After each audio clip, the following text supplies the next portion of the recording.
অকাল দুর্গোৎসবে মেতে উঠলেন পাথর প্রতিমা দুর্গাচটি গ্রাম পঞ্চায়েতের বাসিন্দারা। শনিবার ঘর তুলে পূজার আয়োজন করা হয়। এদিন সকাল থেকে এলাকাবাসীর মনে ছিল উৎসবের মেজাজ। জানা গিয়েছে দুর্গাচটি সার্বজনীন দুর্গোৎসব কমিটির উদ্যোগে গত 70 বছর ধরে অস্থায়ী পূজা মণ্ডপে মাটির প্রতিমা তৈরি করে দুর্গাপুজোর আয়োজন করা হয়।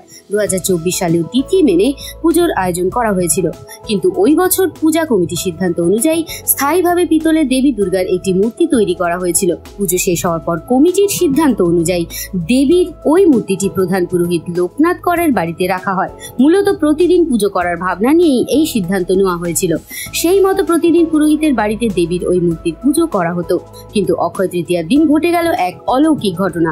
সেই পরিপ্রেক্ষিতে দ্বিতীয়বার পুজোর আয়োজন করা হয়। এই বিষয়ে দুর্গোৎসব কমিটির সম্পাদক সন্তোষ ধারা বলেন, রীতিনীতি মেনে পুজো করে এদিন দেবীর প্রাণ প্রতিষ্ঠা করা হয়। গ্রামবাসীরাও সবাই এগিয়ে এসেছেন। পুজোর শেষে প্রায় 250 জন ভক্তকে ভোগ খাওয়ানো হয়েছে।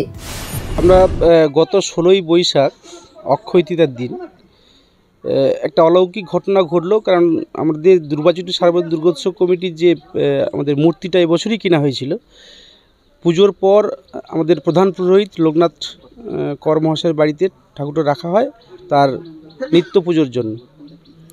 তা রাত্রিতে প্রায় 3টের পরে লোকনাথ ঠাকুরের যে ছেলে পাশের রুমেই থাকে, সে যেন একটা ছায়ার মতো কিছু দেখতে পেল। দেখার পর আবার সে ঘুমিয়ে গেছে। পরে সকালে যখন উঠে দেখে না, মায়ের শাড়ি পরা অবস্থায় বসে আছে ঠাকুর ঘরে।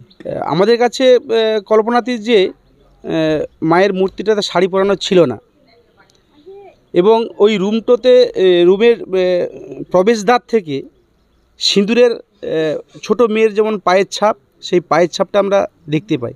কারণ পরে শুনে যখন আমরা এসে দেখি যে এরকম একটা ঘটনা ঘটেছে। আর পুজো করার উদ্দেশ্য এটাই যে এরকম একটা ঘটনার পর আমরা বাঙালি, আমরা হিন্দু, আমরা চাইছি যে এর পুজোটা আরেকবার হোক। সে কারণে আজকে পুজোর আয়োজন।